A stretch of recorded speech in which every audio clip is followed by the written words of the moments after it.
Pada suatu hari, di hutan yang rimba, seorang raja Yaman sedang berburu. Tetapi, ia merasa ada seseorang yang memperhatikannya dan membuat ia tak nyaman. Ternyata, ada seseorang yang berniat untuk memburu sang rusa. Tapi naasnya, anak panah yang harusnya ditujukan kepada sang rusa malah mengenai raja. Ibraha, itulah nama seorang pemburu itu. Ia datang ke kerajaan dan berkata, "Wahai tuanku, maafkan aku. Aku tidak bermaksud untuk menyakitimu. Namun hidupku sedang tidak diberkati oleh Tuhan." Sang raja pun berkata, "Ya sudahlah, saya maafkan dirimu. Tapi jangan harap kau bisa tinggal di negeri ini lagi. Enyahlah kau dari hadapan saya." Raja Niura pun bertukar kabar. Ia mendapatkan kabar bahwa anaknya Ibraha sedang berada di negeri Yaman. Lalu ia memanggil seorang menteri dan memberikannya surat dinas.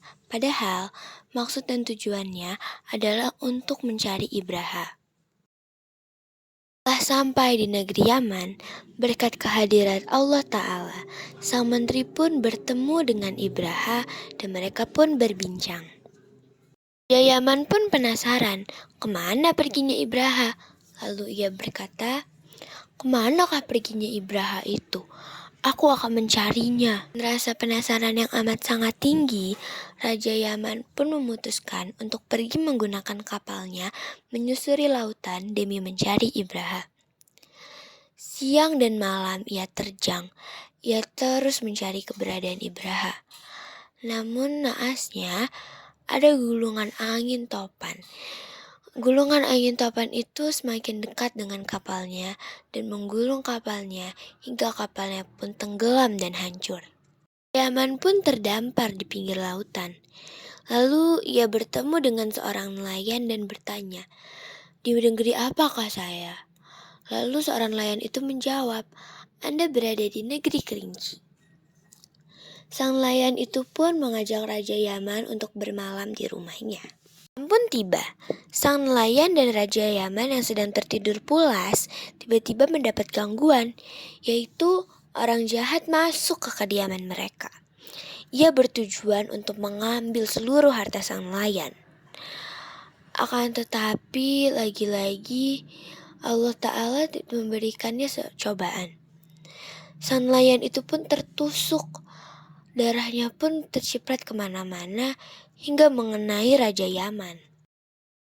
Karena cipratan darahnya berada di tubuh Raja Yaman, para warga pun mencurigai bahwa Raja Yamanlah yang membunuh nelayan itu. Nyalah Raja Yaman itu ke hadapan Raja Kerinci dan dituduhnya atas pembunuhan. Lalu Raja Yaman pun menceritakan kronologi yang sebenarnya. Karena Raja Yaman ada di dalam hukuman, ia pun sedang berpergi. Hingga ia bertemu dengan seorang lelaki yang sedang memperhatikan orang-orang yang terkena hukuman juga. Lalu ia melihat ada lalat di baju pria itu. Ia pun melemparkan batu.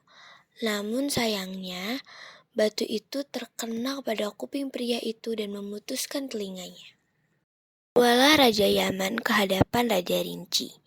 Para pengawal pun berkata bahwa Raja Yaman telah memutuskan telinga anak dari Raja Rinci, yaitu Igraha. Setelah itu, Raja Rinci pun marah. Tetapi Raja Yaman menceritakan kejadiannya dari awal hingga akhir dengan sebenar-benarnya.